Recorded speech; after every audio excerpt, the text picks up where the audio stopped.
എന്തോന്നു നിന്റെ ഫ്രണ്ട്സിനെ കൊണ്ടാക്കാൻ വേണ്ടിയാണ് ഞാൻ ഇവിടെ ഇരിക്കുന്നത്.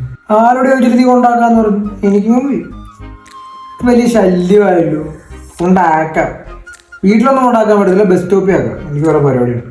ഇങ്ങനെ പിണങ്ങി പോവാണോ? പിണങ്ങല്ലേ, ഞാൻ വീട്ടിൽ കൊണ്ടാക്കാം. വേറെ പരിപാടി ഉണ്ടെന്നൊക്കെ ഞാൻ അവളെ പറ്റിക്കാൻ പറഞ്ഞില്ലേ. വീട്ടിൽ എന്ത് ജാടയായിരുന്നു. ഇല്ലടി നമ്മളമ്മ ഇഷ്ടത്തിലാണെന്ന് ഞാൻ അവളുടെ അടുത്ത് പറയാം. അവളുടെ ഫ്രണ്ട്സിനെ ഒന്ന് നോക്കുപോലും ചേരുന്നതാണ് അവളുടെ ഓർഡർ. അവന്റെ മോന്ത പിടിച്ച് ഭിത്തി വരയ്ക്കും അങ്ങനെ ഇറങ്ങി. എന്തായാലും ഇറങ്ങിയല്ലേ, ഒരു ചായ ഒക്കെ കുടിച്ച് പയ്യെ പോയാൽ പോരെ.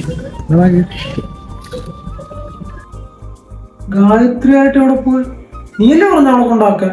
ചായ കുടിക്കാനൊന്നും പോയൊന്നുമല്ല. പോകുന്ന ചായ മേടിച്ചു കൊടുത്തു. ഇത്ര തെറ്റാണ്. ഞങ്ങളൊന്നും ഇഷ്ടത്തിലാണെന്ന് നീ എന്തൊക്കെയാ പറയുന്നത്? ഹാറ്റുണ്ടല്ലോ. അല്ലടി നീയല്ലേ പറയുന്നത് നിനക്ക് അവളെ പിരിയാൻ പറ്റത്തില്ല എന്നൊക്കെ. ഞാൻ അവളെ കെട്ടുവാണെങ്കിൽ പിന്നെ അതിന്റെ ആവശ്യമില്ലല്ലോ.